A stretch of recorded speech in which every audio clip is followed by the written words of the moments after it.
देशभरि नै र्याली गरेर भिडतन्त्र चाहिँ गर्न खोज्नुभयो। माओवादी केन्द्रले समेत समर्थन फिर्ता गर्न सकेको छैन अहिलेसम्म। कोर्टले उहाँलाई झापड दिएपछि एटलिस्ट अलिकति पनि सेन्स अफ सेम यहाँ चाहिँ के छ, नेपालमा राजनीतिक दलहरु फेलियर भएका हुन्। हाउसको हत्या गर्ने व्यक्ति फेरि हाउसको नेता भनेर बस्न मिल्छ? तर त्यो अनुमान मेरो फेल खायो। उहाँहरूको पक्षमा भनेकै थिए नि र उहाँले चाहिँ के छ, नयाँ सरकार दिन सक्दैन, उहाँले राजीनामा दिनु पर्थ्यो भन्नुभयो नि। यदि मैले राजीनामा दिएँ भने पनि मेरो ठाउँमा आउने को छ? यो चाहिँ एउटा गेम प्लान नै हो। कतैको संकेत पनि छ कि हैन? त्यो त पक्कै होला नि त। तपाईले कुराको एउटा जबरजस्ती पर्ने। तर अहिले चाहिँ अब सबैभन्दा गोप्य मन्त्रणा छलफल चाहिँ प्रधानमन्त्री ओली तर एउटा कुरा म र प्रतिपक्षी दलका नेता, प्रमुख प्रतिपक्षी दलका नेता शेरबहादुर देउवा ठीक छ, तपाईले भने हैन हो, ओलीकै फोटोकपी भएर बस्ने हो भने पिपुलले why should they vote for Nepali Congress? अनि ओलीलाई चाहिँ के छ भने टाउकोमा बोकेर हिँड्दाखेरि चाहिँ भोट बढ्छ। केपी शर्मा ओली अहिलेको अवस्थामा एकदमै शक्तिशाली हुनुहुन्छ। उहाँसँग मिलेर घाँटी जोडेर गयो भने मात्रै प्रश्न मात्रै प्रश्न गर्नुहुन्छ, जवाब सुन्नुहुन्न के? लेट मी एउटा तपाईले प्रश्न गरेपछि लेट मी कम्प्लिट। हिजो करोडमा भ्रष्टाचार हुन्थ्यो, अहिले अरबमा त्यो संख्या पुगेको छ। अहिले कम्युनिस्ट भन्छ, कम्युनिस्ट भन्ने नै छैन, कम्युनिस्ट हैन कमाउनिस्टहरूको चाहिँ के छैन शासन भइसक्यो। विगतका पनि नजिर त त्यस्तै नै थियो सर। यस्तो हास्यास्पद पनि हुन्छ, हाकी दिनलाई रात बनाउने खालको त्यो फैसला आएको छ। अहिले माधव नेपालजी दौडेर चाहिँ एमालेमा जानुभयो, अनि ओलीले चाहिँ कति अपमान उहाँले गर्नुभयो, दौडादौड गरेर दौडादौड गरेर चाहिँ हठातमा निर्णय गरेर हेर्नुस् त, हामी त एमालेहरु एक भयौं भनेर जानुभयो। ओलीको ढोकामा लाइन लाग्न जानुभयो। एउटा चाहिँ राजनीति भनेको त्यही सांसद पद मात्रै हो, त्यही नै रहेछ त। त्यो सांसद पद गुम्ला कि भने दौडेर चाहिँ के छ भने ढोकामा लाइन लाग्न जानुभयो र केपी ओलीले उहाँलाई यति ज्यादा अपमानित गर्नुभयो र अहिले कारबाही गरेर पार्टीबाट निकाल्छला जस्तो गरिरहेछ। कमरेडहरू हिजो चाहिँ महान जनयुद्ध भनेर चाहिँ के छ भने 17,000 मान्छेको हत्या गर्नुभयो, अनि आज चाहिँ ओली नै महान हुन्, ओलीकै जय जयकार गर्नु थियो भने उहाँले चाहिँ के छ भने अरूको पार्टीको मान्छे चोर्नु हुँदो रहेछ। अब उहाँको स्पष्टीकरण पछि अब जेस ओलीजीको दयामा हुनुहुन्छ, उहाँहरू ओलीजीको दयाको पात्र हुनुहुन्छ। त्यसकारण पनि के छ भने अब उहाँ चाहिँ के छ भने यो नेता हुन् कि कबिलाहरूको सरदार हुन्? हाम्रो राजनीतिक दल कस्तो छ भने कबिला जस्तो छ, कबिलाको सरदार। प्रधानमन्त्रीले अब नैतिकताले राजीनामा दिनु पर्थ्यो पहिले नै।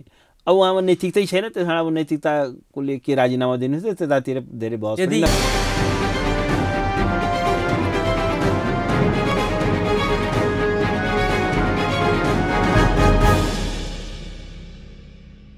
नमस्कार, साझा सरोकारमा तपाईलाई स्वागत छ। दर्शकवृन्द, साझा सरोकारमा आज हामी खास गरी सर्वोच्च अदालतको फैसलापछि मुलुकको राजनीति सही ट्र्याकमा आउँछ र लिक बाहिर गएको राजनीति ट्र्याकमा आउँछ र एक किसिमको लय समात्छ भन्दै पनि यति बेला राजनीतिले एक किसिमको ट्र्याक लिन सकेको छैन र राजनीतिक तरलता कायम नै छ। मुलुक कता जाने हो, मुलुकमा कस्तो सत्ता समीकरण बन्ने हो, कसको नेतृत्वमा सरकार बन्ने हो, के हुने हो, अहिलेसम्म अन्योलता कायम नै छ र त्यसको लागि बार्गेनिङ पनि चलिरहेको छ र सत्ता आफ्नो नेतृत्वमा सरकार बनाउनको लागि एक किसिमले भन्नुपर्दा सत्ताको लुछाच उड्ने नै तानातानको अवस्था परेको छ। आज हामी यी र यस्तै विषयमा केन्द्रित रहेर संवाद गर्दैछौँ। हामीसँग हुनुहुन्छ वरिष्ठ अधिवक्ता विश्लेषक दिनेश त्रिपाठी। सर्वप्रथम आउनुहोस्, उहाँलाई कार्यक्रममा स्वागत गरौँ।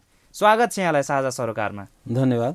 मैले सुरुवातमा पनि भने सर्वोच्च अदालतले जो फैसला गर्यो फागुन 11 गते, तपाईले त्यस अघि पनि भन्दै आउनु भएको थियो, त्यस पछाडि पनि भन्दै भएको थियो, खास गरी संसद विघटन भइसकेपछिको अवस्थामा यदि प्रतिनिधि सभा पुनर्स्थापना भयो भने राजनीति सही ट्र्याकमा जान्छ, लिक बाहिर गएको राजनीति सही ट्र्याकमा आउँछ भन्नुभएको थियो।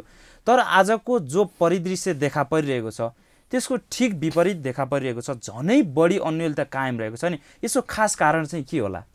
अब यस्तो भयो, सर्वोच्च अदालतले जुन पहिलो फैसला गर्यो फागुन 11 गते, त्यसले संविधानको मुटु र आत्मालाई समातेर त्यो फैसला थियो। लेटर एन्ड स्पिरिट दुईटैलाई एउटा क्याप्चर गरेको थियो र विधिशास्त्रीय दृष्टिकोणले त्यो एउटा उत्कृष्ट फैसला थियो।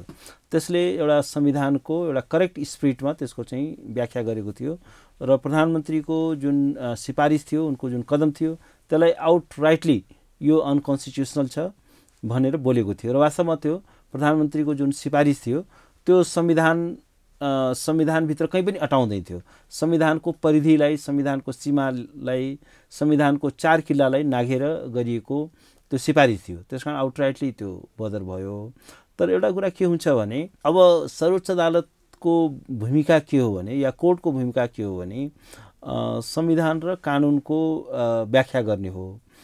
तर यसले राजनीतिज्ञहरुमा अन्तिम व्याख्याता हो। संविधानको धारा 128 ले नै त्यही नै भनेको छ। तर यसले चाहिँ हाम्रा राजनीतिज्ञहरुमा कुनै बुद्धिमत्ता त्यसले दिन सक्दैन। अब सर्वोच्च अदालतको फैसलाले एउटा चाहिँ गैर संवैधानिक कदमलाई बदर गर्यो। तर त्यसपछिको जुन एउटा मुलुकले जुन पोलिटिकल कोर्स लिनुपर्ने हो त्यो विषयमा चाहिँ अदालतले बोल्न सक्ने कुरा पनि थिएन, बोल्ने कुरा पनि होइन। त्यो त पोलिटिकल डोमेनको कुरा हो। त्यसपछि अब कसरी सरकार बन्नुपर्ने हो, के बन्नुपर्ने हो, कसको नेतृत्व लिनुपर्ने हो। भनेपछि तपाईले इंगित गर्न खोज्नु भएको भनेको के हो भने अदालतले राजनीतिक समस्याको निकास दिन सक्दैन। त्यो सक्दैन। सामान्य अदालतले मात्रै संविधानको अन्तिम व्याख्याता हो, संविधानको व्याख्या गर्छ, कानुनको व्याख्या गर्छ। त्यही भन्न खोज्नु उसको काम, उसको चाहिँ डोमेन त्यो होइन। त्यो चाहिँ के भने अब पोलिटिशियन्सहरुको त्यो चाहिँ एउटा बेसिक चाहिँ विस्डम, आधारभूत चाहिँ के छ भने बुद्धिमत्ता या मिनिमम लेभल अफ चाहिँ एउटा चाहिँ विस्डम चाहिँ पोलिटिशियन्सहरुमा हुनु पर्यो। मिनिमम लेभल अफ मोरालिटी चाहिँ पोलिटिशियन्सहरुमै हुनु पर्यो। जसो भन्नुस् न, अब प्रधानमन्त्री केपी ओली यो कसैले परिकल्पना पनि गरेको थिएन। वास्तवमा सर्वोच्च अदालतले प्रधानमन्त्रीले केही न केही कपटपूर्ण काम गर्लान् भनेर चाहिँ के छ भने डेट नै तोकेर 13 दिन भनेर एक्ज्याक्टली त्यो चाहिँ के भने प्रधानमन्त्रीले केही न केही चाहिँ यो खेल्न सक्छन्। अब अधिवेशन बोलाउनु त बोलाउने, उहाँले अर्को 3 महिनासम्म अधिवेशनै नबोलाइदिनु होला। किनभने यत्रो चाहिँ जालसाजीपूर्ण तरिकाले काम गर्ने प्रधानमन्त्रीले गुड फेथमा काम गर्नु होला भन्ने अदालतले विश्वास गरेन प्रधानमन्त्रीलाई। एक्ज्याक्टली विश्वास गरेन। तर अदालतले चाहिँ क्याटेगोरिकली डेटै तोकेर बोलायो। तर अब के छ भने अदालतले चाहिँ यसपछिको अरू कुराहरू त अदालतले गर्न सक्ने कुरा पनि थिएन। जस्तो भन्नुस् न, यत्रो जब प्रधानमन्त्रीमाथि अदालतले यत्रो अविश्वास समेत गरेर प्रधानमन्त्रीको कदमलाई अनकन्स्टिट्युसनल डिक्लेयर मात्र गरेन कि डेटै तोकेर अधिवेशन बोलाऊ भन्यो। तर प्रधानमन्त्रीले त्यसमा अलिकति पनि उहाँले नैतिकता सो गर्नु भएन। वास्तवमा के छ भने उहाँ त एउटा डिस्क्रेडिटेड प्रधानमन्त्री हो नि। उहाँले चाहिँ के छ भने देशभरि नै र्याली गरेर भिडतन्त्र चाहिँ गर्न खोज्नुभयो, एउटा मुलुकलाई एउटा फासिस्ट राजनीतिक बाटोमा हिँडाउन खोज्नुभयो। र उहाँले चाहिँ के छ भने एउटा सत्ता पक्षले पनि कहीँ जुलुस निकाल्छ, कहीँ चाहिँ विरोध प्रदर्शन गर्छ, तर उहाँ सत्तामा बसेर आफै चाहिँ जुलुस निकाल्नुहुन्थ्यो। त्यो भनेको चाहिँ के छ भने एउटा फासिस्ट प्रणालीमा मात्रै हुन्छ।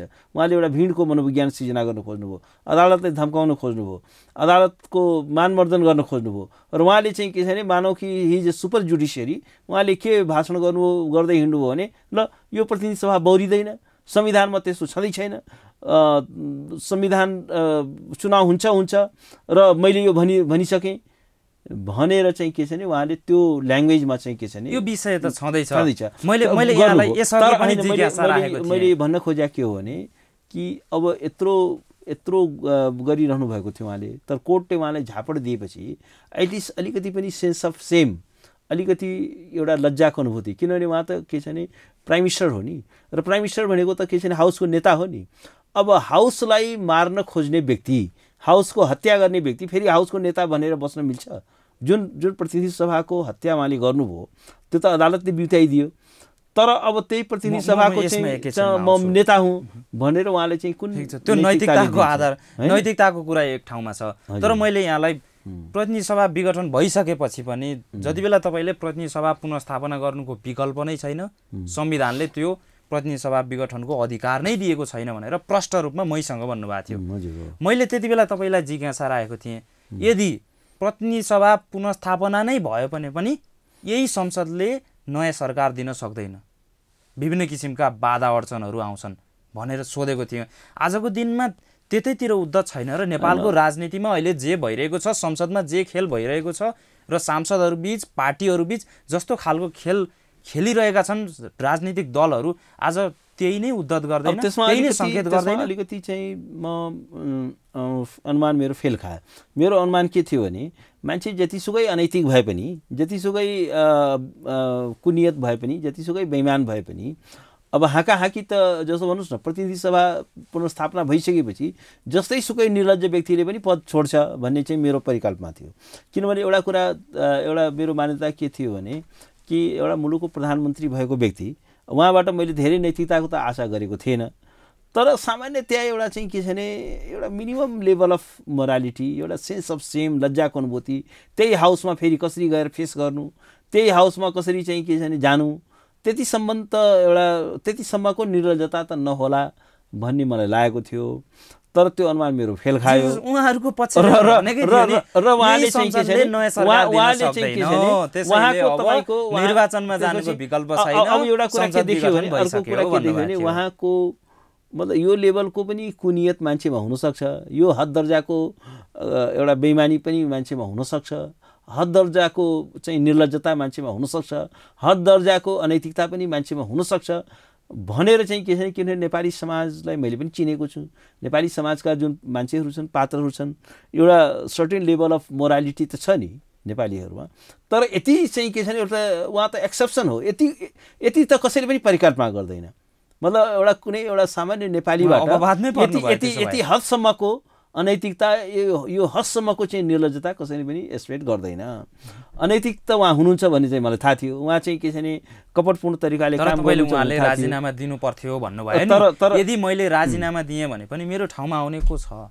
उहाँले त त्यही नै भन्नु भएको छ, झनै अस्थिरता हुन्छ, सरकारको नेतृत्व कसले गर्ने, अन्यलता कायम नै छ, दैनिक प्रशासन सञ्चालन गर्नु परेन, विकासका कामहरू गर्नु परेन भनेर उहाँले त दिन प्रतिदिन आफ्नो कुरा रटान गरेको गरे। होइन, उहाँको रटानको कुनै तात्विकता छैन। के छ भने उहाँले पद त्याग गरेपछि जब पद खाली भइसकेपछि त त्यो पदपूर्ति त भइहाल्छ र उहाँ मुलुकको लागि कुनै त अपरिहार्य व्यक्ति त होइन। उहाँ अयोग्यको हातमा किन दिनु भन्नुभएको छ उहाँले? अब उहाँभन्दा अर्को अब योभन्दा अयोग्यताको के परिकल्पना गर्ने? त्यस कारण एउटा कुरा के हुन्छ भने कसैले पनि डेमोक्रेसीमा, कुनै पनि एउटा लिभिङ सोसाइटीमा, एउटा जीवन्त समाजमा, त्यसमा पनि लोकतन्त्र भनेको एउटा जीवन्त प्रणाली हो, एउटा भाइब्रेन्ट सिस्टम हो। यसले एउटा सामाजिक गतिशीलता, राजनीतिक गतिशीलताको माग गर्दछ र त्यस्तो स्थितिमा कसैले यो भन्दछ कि म नै यो मुलुकको लागि अपरिहार्य छु, म बाहेक चाहिँ यो म भइन भने त यो मुलुकै ध्वस्त हुन्छ भन्ने कुराको चाहिँ तर्क औचित्य हुन सक्दैन। त्यस कारण के छ भने मुलुकमा अरू पनि मान्छे छन् र एउटा कुरा अहिले पनि भन्नुहोस्, जस्तो ओलीजी अहिले प्रधानमन्त्री हुनुहुन्छ, तर उहाँको जुन एमाले पार्टी छ, अब हाउसको मेजोरिटी त एमाले इतरमा छ नि त। आखिर के छ भने सब एमाले बाहेकका सबै पोलिटिकल पार्टिजहरू यदि युनाइट हुने हो भने वैकल्पिक सरकार त बन्न हैन, मैले अघि भनेको थिएँ, तर वैकल्पिक सरकार त बन्न सक्छ। हैन, यस्तो हुन्छ, वैकल्पिक सरकार त बन्न सक्छ। त्यसकारण एउटा कुरा म के भन्छु, सबै राजनीतिक दलहरू भन्नुभयो नि तपाईँले, 3वटा राजनीतिक दल, यसभन्दा भिन्न राजनीतिक दलहरू माओवादी केन्द्र, नेपाली काङ्ग्रेस र जसपा मिल्यो भने त नयाँ सरकार बन्न त सक्थ्यो, बहुमत पुग्थ्यो, तैपनि उनीहरू नै तयार भएनन् नि। अब यो पनि एउटा दुर्भाग्यजनक परिस्थिति हो। जस्तो भन्नुहोस् न, नेपाली काङ्ग्रेस एउटा प्रतिनिधि सभा पुनर्स्थापना गरेको त के नै काम लाग्यो र? अब हामी जाने त चुनावमा नै होला। होइन, यस्तो छ। अब कता के हो भने अब कता यो एउटा प्रतिनिधि सभाको पुनर्स्थापनालाई निरर्थक बनाउने चाहिँ प्रयास भइरहेको छ। जसो भन्नुहोस् न, ओलीजी प्रधानमन्त्री हुनुहुन्छ, उहाँले चाहिँ के छ भने पार्लियामेन्टलाई डिफङ्क्ट बनाएर राख्नु भएको छ। यसमा अरू दलले पनि साथ दिए, नेताहरूले पनि साथ दिएका त। अब एउटा कुरा के देखियो भने अरू दल मैले भने नि, अझ मैले तपाईँ एउटा विश्लेषकको रूपमा पनि मैले सोधेँ, जो हिजो चाहिँ प्रतिनिधि सभा पुनर्स्थापना हुनुपर्छ भनेर सडकमा आन्दोलन गरेका थिए, सडकमा भन्दै हिँडेका थिए, प्रतिगमन लादे ओलीले भनेर, आज उहाँहरू खोइ त विकल्पको रूपमा आउन सक्नु भएको? अब यो पनि ओलीको विकल्पको रूपमा खोइ? अब यसमा यस्तो छ, होइन, तपाईँले भने ठिक हो। एउटा कुरा मलाई पनि के लागेको छ भने rest of the political parties उनीहरूले जस्तो आफ्नो सान्दर्भिकता चाहिँ गुमाउँदै गएका छन्, आफ्नो विश्वसनीयता चाहिँ गुमाउँदै गएका छन् र के चाहिँ राजनीतिक बाध्यता हो, त्यो अदृश्य बाध्यताले उनीहरूलाई रोकेको छ, उनीहरूको हातलाई रोकेको छ। त्यो अदृश्य शक्ति छ, त्यसको पछाडि अदृश्य बाध्यता छ र त्यसले कारण कतैको सङ्केत पनि छ कि होइन? त्यो त पक्कै होला नि त। यत्रो ठुलो यो चाहिँ एउटा गेम प्लान नै हो। अरूलाई म भन्दिनँ, जस्तो Nepali Congress is a major opposition party. Nepali Congress हेर्नुहोस् त, उहाँकै पार्टी सभापतिकै शेरबहादुर देउवाकै कुरा गर्ने हो भने उहाँलाई किस्तीमा दिएर प्रधानमन्त्रीको भाषामा किस्तीमा प्रधानमन्त्रीको पद अफर गर्दा समेत उहाँ आजसम्म प्रधानमन्त्री बन्छु भनेर तयार हुनुहुन्न, खुट्टा उचाल्नु भएको छैन। त्यस कारण म एउटा के भन्छु भने अब यहाँ त अपोजिसन जस्तो भएन, सत्तापक्ष जस्तो भएन।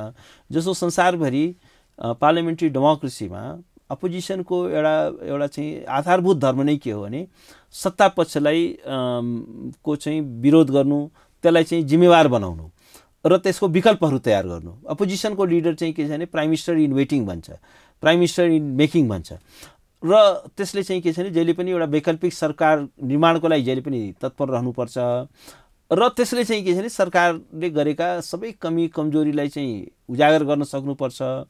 पिपुललाई चाहिँ के छ भने हामी एउटा अल्टरनेटिभ फोर्स छौँ भन्ने कुराको एउटा जबरजस्त पर्ने। तर अहिले तर अब सबैभन्दा गोप्य मन्त्रणा छलफल तर एउटा कुरा र प्रतिपक्षी दलका नेता प्रमुख प्रतिपक्षी दलका नेता शेरबहादुर देउवा ठीक छ तपाईले भने हैन हो भनिन्छ। म तपाईकै कुराले भन्दैछु। त्यसकारण के हो भने अब यो कुरा नेपाली कांग्रेसको लागि पनि कस्टली होला आउने निर्वाचनमा। It's writing in the wall. त्यो कुरा चाहिँ के छ भने कांग्रेसको नेतृत्वले बुझ्नु जरुरी छ। किनभने अब ओलीकै फोटोकपी भएर बस्ने हो भने पिपुलले why should they vote for Nepali Congress? किन नेपाली कांग्रेसलाई भोट हाल्ने? यदि ओलीकै किनभने ओलीको बाट जुन ले दिएको जुन कुशासन छ भ्रष्टाचार छ ओलीले जुन लोकतन्त्रको हत्या गर्न खोजे संविधानको हत्या गर्न खोजे र जसरी चाहिँ के छ भने जनमत चाहिँ के छ भने ओलीले जब प्रतिनिधि सभा भङ्ग गरेपछि जुन मुलुकमा जनमत देखियो जुन एउटा आन्दोलनको एउटा ज्वारभाटा आयो र त्यसपछि एउटा जनमत आखिर के छ भने ओलीप्रति रुष्ट छ नि हो त्यो चाहिँ के छ भने भोटलाई त्यो वैकल्पिक जुन एउटा शक्ति छ अब अपोजिसन पार्टीले त्यसलाई क्यास गर्न सक्दैन। तपाईले यसले निर्वाचनमा पनि नेपाली कांग्रेसलाई फाइदा गर्दैन भनिरहँदा फेरि तपाई एउटा कानुनविद मात्रै होइन विश्लेषक पनि हुनुहुन्छ कानुनको पनि ज्ञाता हुनुहुन्छ। त्यो आधारमा पनि मैले जिज्ञासा गर्दै छु नेपाली कांग्रेस अहिले यदि सरकारमा गयो भने उसको जनमत थप खस्किन्छ र त्यही आधारमा चाहिँ पहिला नेपाली कांग्रेस भित्रको पार्टीको आन्तरिक पनि एउटा लफडा छ एक किसिमले भन्दा र त्यो लफडा एउटा पक्षले भनिरहँदा फेरि पनि सभापति देउबा चाहिँ त्यसको लागि तयार छैनन् प्रधानमन्त्री बन्नको लागि।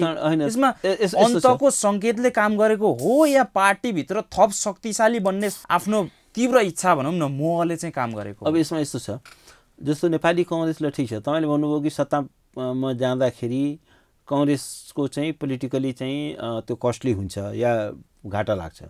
किन भन्दा तर घाटा लाग्छ तपाईले भन्नुभयो 5 वर्षको लागि प्रतिपक्षमै बस्नको लागि म्यान्डेट दिएको हो भनेर ठीक छ प्रष्ट रूपमा भन्नु पनि भयो सभापति शेरबहादुर देउवाले। त्यो एउटा पार्ट होइन तर ठीक छ त्यो एउटा हालसालै पनि भन्नु भयो हामी सरकारमा जाँदैनौँ अर्को कुरा ओली सरकार विरुद्ध अविश्वासको मत पनि ल्याउँदैनौँ भनेर। हैन ठीक छ तपाईले भने एउटा पार्ट हो तर सत्तामा जाँदाखेरि भोट घट्छ अनि ओलीलाई चाहिँ के छ भने टाउकोमा बोकेर हिँड्दाखेरि चाहिँ भोट बढ्छ।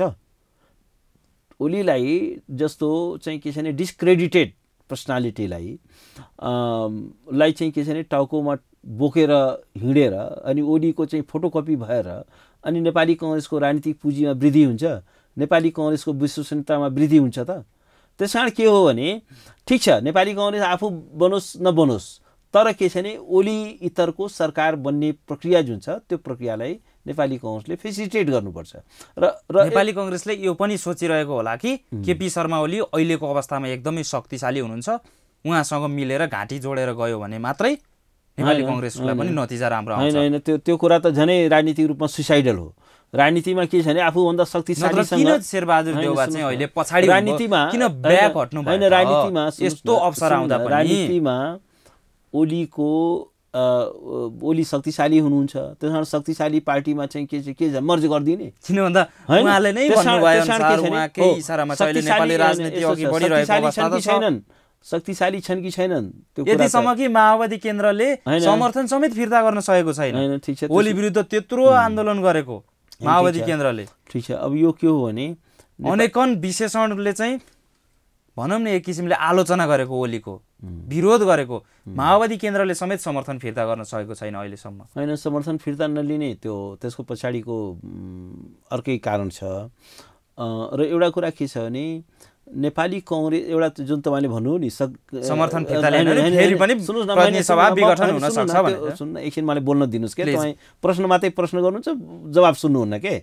लेट मी एउटा तपाईले प्रश्न गरेपछि लेट मी कम्प्लिट द विषयलाई पर्गेलौं भन्ने त्यसलाई पर्गेलौं के हैन सुनुस् न तपाई त्यो जस्तो तपाईले भन्नुभयो नि अहिले ओली शक्तिशाली छन् कांग्रेसले उनीसँग मिल्दाखेरि फाइदा हुन्छ त्यो फाइदा हुन्छ कि झन् ड्यामेजिङ हुन्छ? कांग्रेस त डाइल्युट हुँदैन।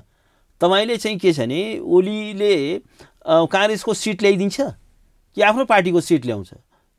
आफ्नो पार्टीको न बलियो बनाउन खोज्छ अनि चाहिँ के छ भने कांग्रेस कि त के इलेक्टोरल एरेन्जमेन्ट गर्ने हो त ओलीसँग? कांग्रेसको इमेज डाइल्युट हुँदैन कांग्रेसको पर्सनालिटी डाइल्युट हुँदैन त्यसकारण के हुन्छ भने राजनीतिमा के हुन्छ भने तपाईँले ओली शक्तिशाली छन् कि छैनन् अर्कै कुरा हो, तर उनको डिस्क्रेडिटेड भइसकेका छन्।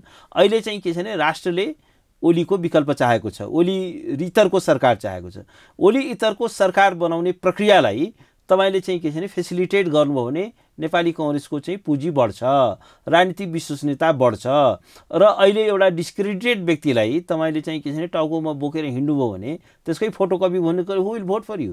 तपाईँले के छ भने ओलीसँग जुन असहमत भोट छ, एउटा भोट ओलीतिर जाला ल, शक्तिशाली छन्, पोलराइज होला। पोलराइज हुँदाखेरि अहिले किन केपी शर्मा ओलीलाई त्यसरी बोकेर हिँडिरहेको छ त कांग्रेसले, खास गरी कांग्रेस सभापति शेरबहादुर देउवा? त्यसकारण म एउटा कुरा के भन्छु भने त्यो चाहिँ कांग्रेसको मिसक्यालकुलेसन हो, हैन? त्यो चाहिँ मिसक्यालकुलेसन हो र त्यो चाहिँ के छ भने चुनावमा पनि घातक हुन्छ। राजनीति र कांग्रेसको चाहिँ के छ भने जुन पोलिटिकल पुँजी हो त्यसमा पनि ठुलो क्षति ल्याउँछ, त्यसले इरोजन ल्याउँछ।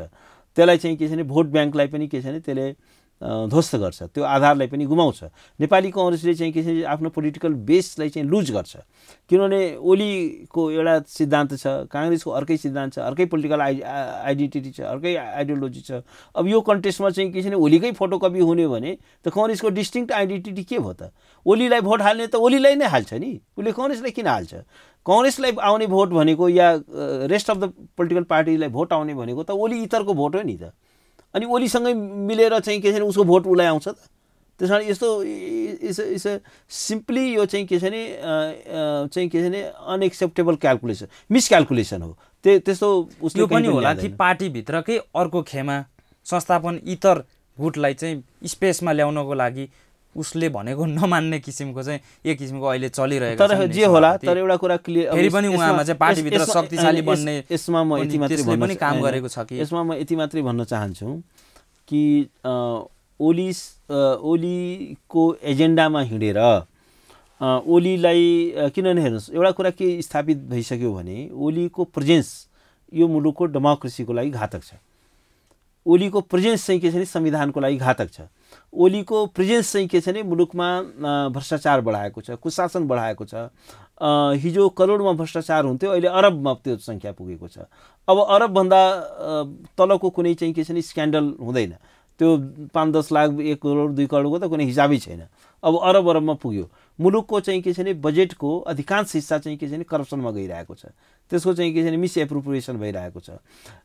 र त्यसले एउटा मुलुकमा एउटा के गर्यो भने अब अहिले कम्युनिस्ट भन्छ, कम्युनिस्ट भन्ने नै छैन, कम्युनिस्ट होइन कमाउनिस्टहरूको चाहिँ के छ भने शासन भइसक्यो मुलुकमा। चाहिँ के छ भने अब समाजवाद संविधानमा भनिएको छ, तर वास्तवमा त्यो एउटा दलालहरूको सत्ता भइसक्यो। र ओली एन्ड कम्पनी वास्तवमा के छ भने उनका वरिपरि कस्ता मान्छे छन्, कस्ता मान्छेहरूले रुल गरिरहेछन् मुलुकमा चाहिँ कसरी यो त विगतदेखि नै जुनसुकै राजनीतिक दलले नेतृत्व गरेको भए पनि नेतृत्वमा जोसुकै पात्र भए पनि गर्ने त त्यही नै होइन। अब यस्तो छ, तर विगतको पनि इतिहास हेरौँ न, ओलीले पछिल्ला सबै रेकर्डहरूलाई चाहिँ ब्रेक गर्नु हो। अघि मैले भने भ्रष्टाचार हिजो विगतका पनि नजिर त त्यस्तै नै थियो सर। म चाहिँ के भन्छु भने हिजो पनि भ्रष्टाचार थियो, भ्रष्टाचारै थिएन भन्ने म भन्दिनँ। तर हिजो करोडमा भ्रष्टाचार हुन्थ्यो, ओलीले त्यसलाई ज्योमेट्रिकल ग्रोथ अफ करप्सन अर्थात् त्यसलाई अरबमा पुर्याउनु हो। र अब एउटा के छ भने हाँकाहाँकी गर्नु हो। जस्तो भनौँ न हाँकाहाँकी उहाँले चाहिँ के छ भने जुन प्रोक्योरमेन्ट एक्ट छ, खरिद ऐन छ, त्यसलाई सस्पेन्ड गरेर त्यसका प्रावधानहरूलाई ठाडै मिचेर प्रतिस्पर्धै नगराएर प्रतिस्पर्धाविहीन ढङ्गले खरिद ऐनको सबै प्रक्रियाहरू चाहिँ प्रावधानहरूलाई मिचेर उहाँले चाहिँ अर्बौँको ठेका दिनु हो। र त्यसमा सबै चाहिँ के छ भने कमिसनको खेल छ। उहाँको पालाको उहाँले समृद्ध नेपाल सुखी नेपाली भन्नु हो, तर उहाँको शासनकालमा कमसेकम 500 मान्छे चाहिँ समृद्ध भए, उनीहरू अरबपति हुने अवसर पाए, उनीहरू चाहिँ सुखी पनि भयो होलान्। तर सारा राष्ट्र चाहिँ के छ भने गरिबीको दलबलमा छ, भ्रष्टाचार बढेको छ। त्यो चाहिँ मैले भनेको होइन, यो ट्रान्सपरेन्सी इन्टरनेसनलको रिपोर्टहरूले देखाएको छ। सरकारले चाहिँ त्यसलाई पनि खण्डन गरेको छ आधिकारिक रूपमै। अब त्यो त बायस भएर निकाल्यो, त्यो चाहिँ स्टुपिड पूर्वाग्रही ढङ्गबाट चाहिँ के छ भने संसारभरि नेपाल मात्रै एउटा यस्तो देश हो जसले जसले चाहिँ ट्रान्सपरेन्सी इन्टरनेसनलले दिएको रिपोर्टलाई खण्डन गर्छ। त्यसमा एउटा पार्टीको खास मान्छे चाहिँ बसेको छ र त्यसको नेतृत्वमा हैन। त्यो यस्तो छ, तपाईहरुले फेरि यसको फेरि त्यस्तो व्यक्तिले निकालेको त्यो प्रतिवेदन कसरी राम्रो हुन्छ, कसरी निष्पक्ष हुन्छ, मलाई भन्न दिनुस्। त्यो यहाँ को नेतृत्वमा छ नेपालमा त्यसले मतलब राख्दैन, उसको कुनै रोलै हुँदैन। त्यो रिपोर्ट चाहिँ यो यहाँको चाहिँ के छ भने ट्रान्सपरेन्सी इन्टरनेसनल नेपाल कार्यालयले निकाल्दैन। त्यो निकाल्ने चाहिँ के छ भने इन्टरनेसनल जुन ट्रान्सपरेन्सी इन्टरनेसनलको इन्टरनेसनल बडी छ र त्यसमा पनि चाहिँ के छ भने त्यो बोर्ड मेम्बरको त्यसमा एउटा एक्सपर्टहरूको एउटा कमिटी हुन्छ। त्यो कमिटीले चाहिँ के छ भने लामो एउटा चाहिँ अब्जेक्टिभ त्यसको रिसर्च पछि निकालेको। त्यसमा चाहिँ अस्ति खेमराज रेग्मी उहाँको केही रोल हुँदैन, थाहा पनि हुँदैन के रिपोर्ट निस्किन्छ, उहाँको कुनै भूमिकै हुँदैन। त्यो नेसनल च्याप्टरहरू ग्रान्ड डिजाइन होइन यो बेकार होइन। यो चाहिँ के छ भने यो चाहिँ यो हो। त्यस कारण ओलीको समूह कति इलिट्रेट छ भन्ने कुरा त्यहाँबाट पनि देखिन्छ। उहाँलाई थाहै छैन कि यो ट्रान्सपरेन्सी इन्टरनेसनल कसरी फङ्सन गर्छ, त्यसको रिपोर्टहरू कसरी प्रकाशित हुन्छ, त्यसको रिसर्चरहरू को हुन्छ भन्ने कुराको सामान्य जानकारी नभएको व्यक्तिहरूले गर्ने कुरा हो। वास्तवमा यो विषय त छँदैछ। त्यसकारण मैले भनेको होइन, यो चाहिँ के छ भने इन्टरनेसनल वर्तमान राजनीतिकै कुरा गर्ने हो भने पनि अब फागुन 23 भन्दा अगाडि खास गरी प्रतिनिधि सभा पुनर्स्थापना भइसकेपछि एक किसिमको सत्ता समेकरणको लागि कसरत भइरहेको थियो, दलहरू तयार भएका थिए। तर फागुन 23 गते सर्वोच्च अदालतले फेरि अर्को फैसला गरिदियो, जो फैसला अब भन्नेहरूले त रिट निवेदकले दाबी गरे भन्दा फरक बढी, त्योभन्दा बढी गएर पनि सम्मानित सर्वोच्च अदालतले फैसला गरिदियो, त्यसले थप अन्योलता ल्यायो भनेपछि यसमा चाहिँ कतिको त्रुटि देख्नुहुन्छ तपाईँ? यो पनि यसको रोल चाहिँ कतिको छ यो अवस्थासम्म आइपुग्नुमा? फागुन 23 गतेको फैसलाले अदालतको विश्वसनीयतालाई बढायो, त्यसको सम्मानलाई बढायो, तर फागुन 23 गतेको फैसलाले ध्वस्त गरिदियो। किनभने त्यो चाहिँ फागुन 11 ले बढायो, फागुन 23 ले ध्वस्त गरिदियो। फागुन 23 ले चाहिँ के गर्यो भने त्यो एउटा सामान्य विधिशास्त्रीय दृष्टिकोणले पनि मिल्दैन, रिटको सिद्धान्तले पनि मिल्दैन। रिटको विषयवस्तु एउटा छ, माग एउटा छ। त्यो माग दाबी भन्दा बाहिर गएर अदालतले नै एउटा पक्षको रूप धारण गरेर एउटा चाहिँ फैसला सुनाएको छ। साँच्चीको भन्यो भने इट्स सिरियस जुडिसियल मिसकन्डक्ट हो। त्यो चाहिँ के छ भने अदालतको तर्फबाट गरिएको त्यो सबैभन्दा ठुलो मिसकन्डक्ट हो। अरू देश भएको भए यो महाभियोगको विषय हुन्थ्यो, महाभियोगै चलाइन्थ्यो।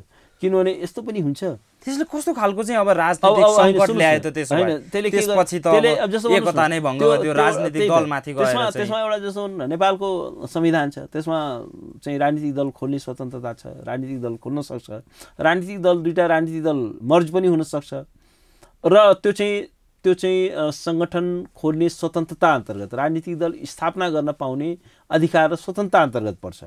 अब चाहिँ त्यो चाहिँ तत्त राजनीतिक दलहरू जो मर्ज भएका छन् उनीहरूको चाहिँ इच्छाको कुरा हो, उनीहरूको चोइस हो।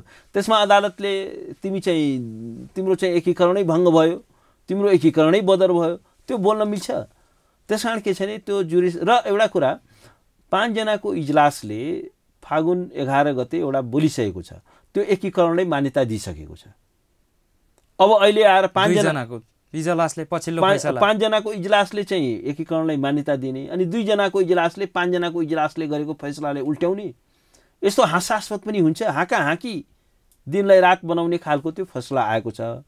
त्यो फैसलाले पनि मुलुकमा यस्तो दलदलमा फसाउनको लागि थप सहयोग गर्यो भन्ने पनि त्यो फैसला चाहिँ आउटराइटली गलत छ, त्यो मोटिभेटेड छ, त्यो चाहिँ के छ भने फेब्रिकेटेड हो। त्यो कहीं अन्यलता कायम भयो हैन, के गर्ने हो? तर एउटा म के भन्छु भने त्यो एउटा राजनीतिक अपरिपक्वता, किनभने त्यो फैसला जुन थियो नि पूर्व साबिकमा फर्किने, त्यो कुरा चाहिँ कारण गर्न सम्भव छैन।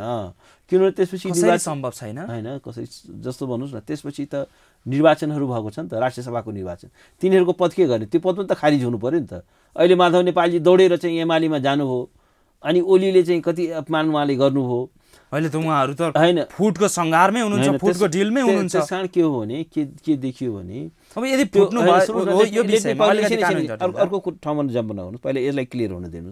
अब माओवादी केन्द्रबाट चाहिँ अर्को साथीहरू पनि छन् हैन, त्यसलाई सरकारमा सहभागी एकछिन त्यसपछि उहाँले चाहिँ एउटा राजनीतिक अपरिपक्वता देखाउनु भयो माधव नेपाल एन्ड कम्पनीले। उहाँले चाहिँ के छ भने जुन फैसला चाहिँ विधिशास्त्रीय दृष्टिकोणले पनि मिल्दैन थियो, जुन फैसला चाहिँ मागदावी भन्दा बाहिर गएको छ, जुन फैसलाले चाहिँ के छ भने 5 जजेस बेन्चको कन्स्टिट्युसन बेन्चले गरेको फैसलाको एगेन्स्टमा छ, त्यो फैसलालाई चाहिँ हामी स्वीकार गरेर चाहिँ के छ भने 24 घण्टा पनि बित्न नपाउँदै दौडादौड गरेर दौडादौड गरेर चाहिँ हठातमा निर्णय गरेर हेर्नुस् त हामी त एमालेहरु एक भयौं भनेर जानुभयो। ओलीको ढोकामा लाइन लाग्न जानुभयो अनि ओलीले न स्वागत गरेछ न केही गरेछ, उल्टै कारबाहीको पत्र पठाइदिएछ भनेपछि चाहिँ के छ भने यो एउटा गम्भीर राजनीतिक अपरिपक्वता।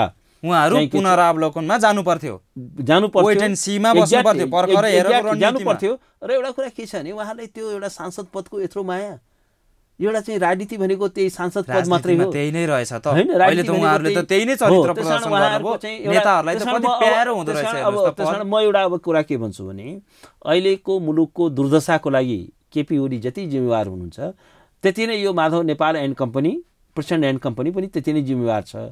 किनभने उहाँहरूको असक्षमताको, उहाँको अनिर्णयको कारणले उहाँहरूको चाहिँ पदलोलुपताको उपज हुन् ओली भनेको, त्यसको चाहिँ बाई प्रोडक्ट हुन्। किनभने उहाँहरूले पनि त आफ्नो ट्रु कलरमा आउनु हो नि, त्यो सांसद पद गुम्ला कि भने दौडेर चाहिँ के छ भने ढोकामा लाइन लाग्न जानुभयो र केपी ओलीले उहाँलाई यति ज्यादा अपमानित गर्नुभयो र अहिले कारबाही गरेर पार्टीबाट निकाल्देला जस्तो गरिरहेछ र उहाँहरूको चाहिँ हालत खराब। तपाईँले माधव नेपाल समूहको त कुरा गर्नुभयो, माओवादी केन्द्र तत्कालीन माओवादी केन्द्र नै भनौँ, पछि त नेकपा नाम राखेका थिए, त्यसलाई खारेज गरिदियो। भलै माओवादी केन्द्रमा रहनुभएका केही साथीहरू झन्डै आधा दर्जन चाहिँ मन्त्री नै छन् सांसदहरू, त्यसमा 4 जना मात्रै सांसद छन्, अरू गैर सांसद पनि मन्त्री छन्। गैर सांसदको त मतलब भएन।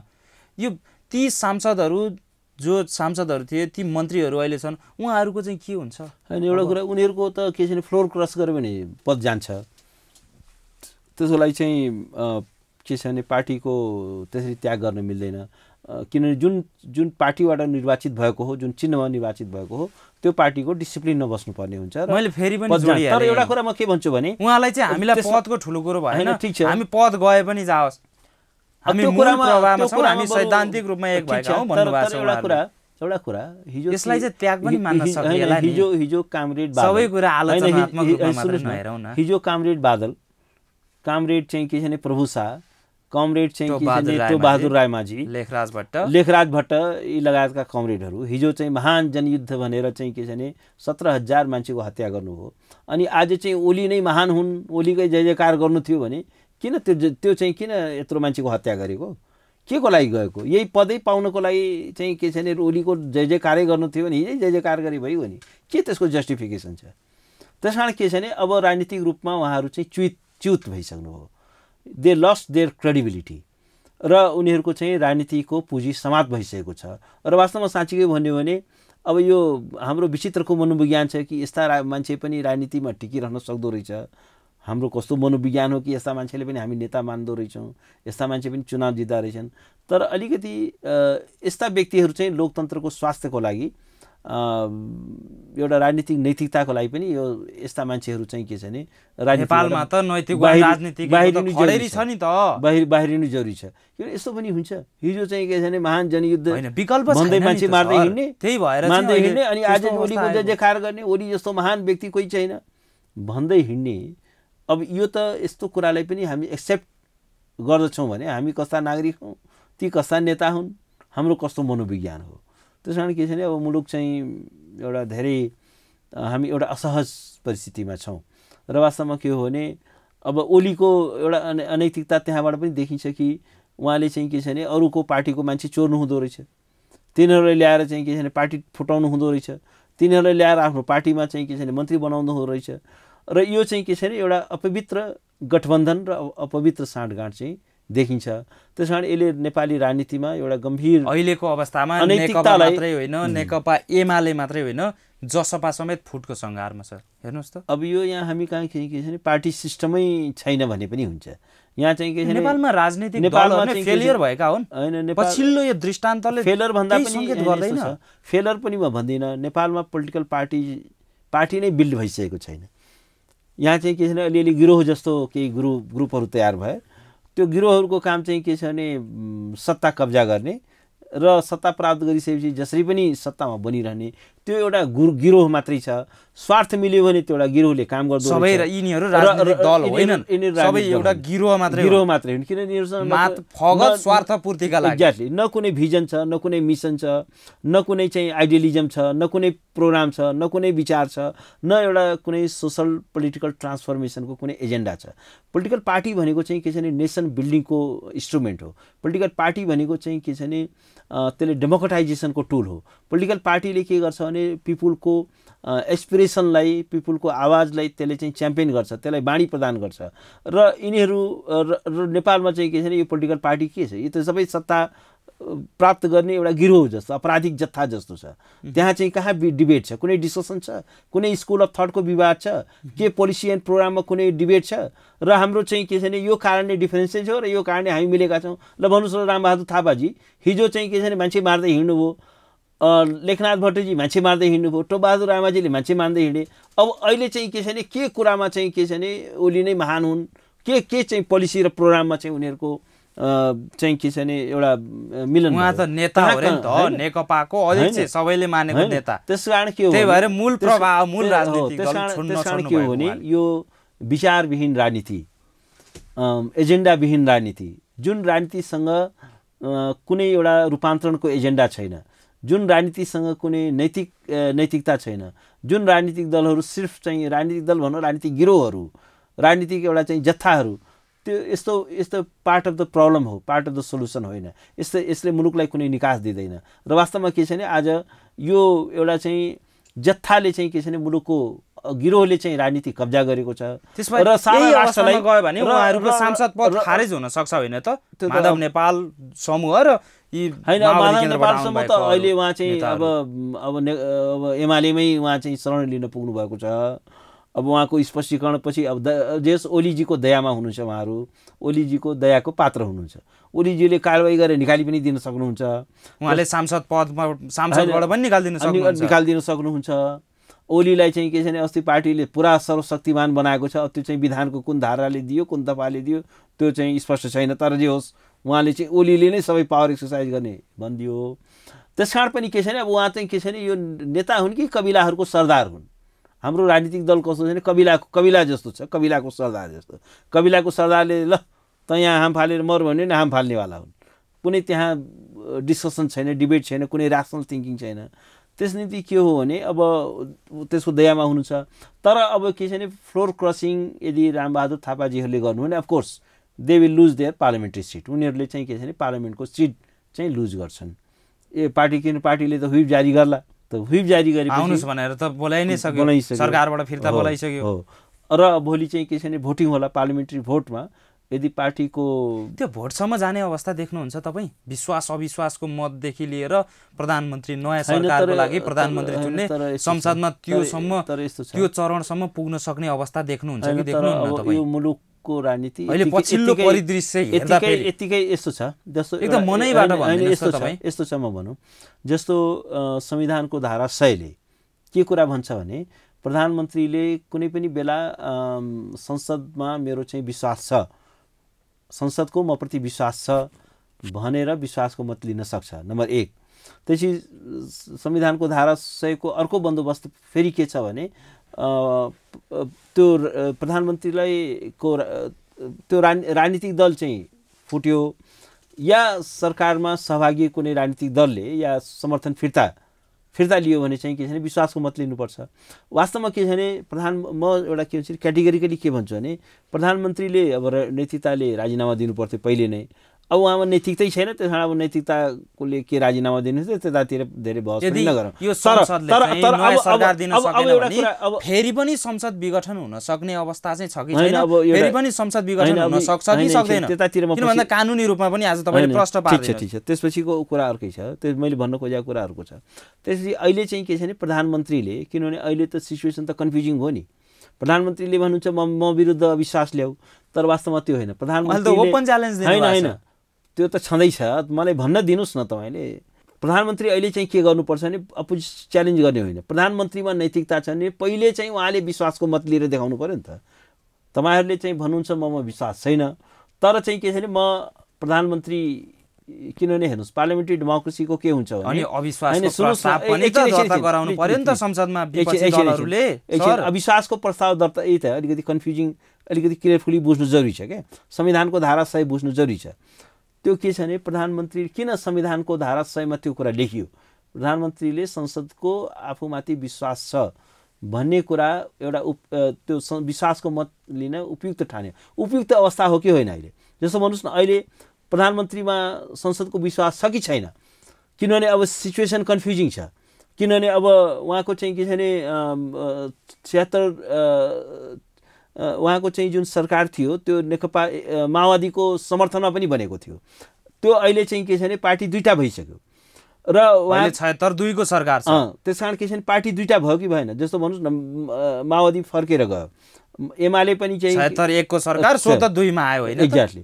त्यसकारण अब उहाँले के गर्नुपर्छ भने कमसेकम विश्वासको मत लिएर राष्ट्रलाई ल ठीक छ तपाईहरुले भन्नुहुन्थ्यो मेरो विश्वास छैन तर म चाहिँ म प्रति यो हाउसको विश्वास छ र एउटा पार्लियामेन्ट्री डेमोक्रेसीको एउटा फन्डामेन्टल्स के हो भने प्रधानमन्त्री तबसम्म प्रधानमन्त्री रहन्छ जबसम्म उले हाउसको कन्फिडेन्स इन्जोय गर्छ त्यसकारण एउटा कुरा त प्रधानमन्त्रीले नै विश्वासको मत लिनै पर्ने एउटा अग्रसरता चाहिँ देखाउनु जरुरी छ किनभने त्यो यदि त्यो भएन भने भनेर पो मैले जिज्ञासा राखेको हो त त्यसपछि के हुन्छ त्यसपछिको स्टेप कस्तो हुन सक्छ कता जान सक्छ पार्लियामेन्ट्री सिस्टम कस्तो खालको संसदीय अभ्यास हुन सक्छ हो भने पार्लियामेन्ट्री हैन ठीक छ पार्लियामेन्ट्री डेमोक्रेसीको एउटा इसेन्स के हो भने कि प्रधानमन्त्रीले चाहिँ के छ नि यस्तो बेलामा चाहिँ त्यसको बेस्ट प्र्याक्टिसेस के हो भने प्रधानमन्त्रीले यस्तो बेलामा विश्वासको मत हासिल गर्छ त ठीक छ अब त्यो पनि भएन भने अब अर्को विकल्प के छ भने जस्तो माओवादी केन्द्र छ त्यो माओवादी केन्द्रले यदि औपचारिक रूपमा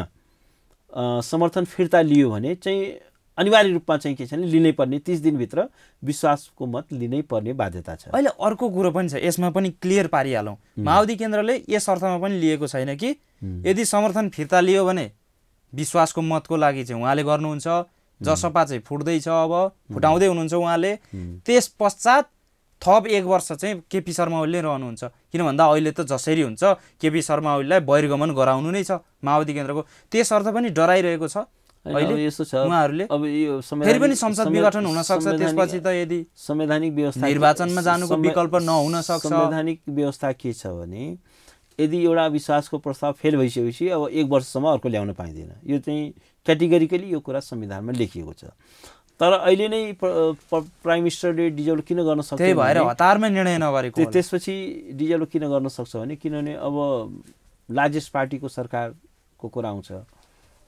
यो चाहिँ के छ नि जस्तो प्रधानमन्त्री विरुद्ध चाहिँ अविश्वासको प्रस्ताव पास हुन सकेन भने चाहिँ के छ नि एउटा लार्जेस्ट पार्टीको सरकार लार्जेस्ट पार्टी फेरि एमाले नै हुन्छ अब एमालेले त्यसपछि तर त्यसपछि त्यसले पनि भङ्ग गर्न सक्दैन 76-5 कोले मात्रै गर्न सक्छ त्यसपछि अर्को एउटा एक्सरसाइज हुन्छ किनभने 76-3 को सरकारले फेरि विश्वासको मत लिनुपर्ने हुन्छ विश्वासको मत नलिकन चाहिँ के छ भने कुर्सीमा बसिरहन पाइदैन सत्तामा बसिरहन पाइदैन त्यसपछि त्यो चाहिँ अटोमेटिकली ठ्याक्कै उत्तरार्धमा ठ्याक्कै भनिदिनुस् अब प्रतिनिधि सभा विघटन फेरि पनि हुन सक्छ या सक्दैन यो र निर्वाचनमा जान सक्छ सक्दैन मुलुक अहिले तत्काल त्यो सम्भावना छैन अहिले तत्काललाई छैन अहिले त्यो सम्भव छैन हस् यहाँको महत्त्वपूर्ण समय संवाद र विचारका लागि हार्दिक धन्यवाद धन्यवाद हस् नमस्कार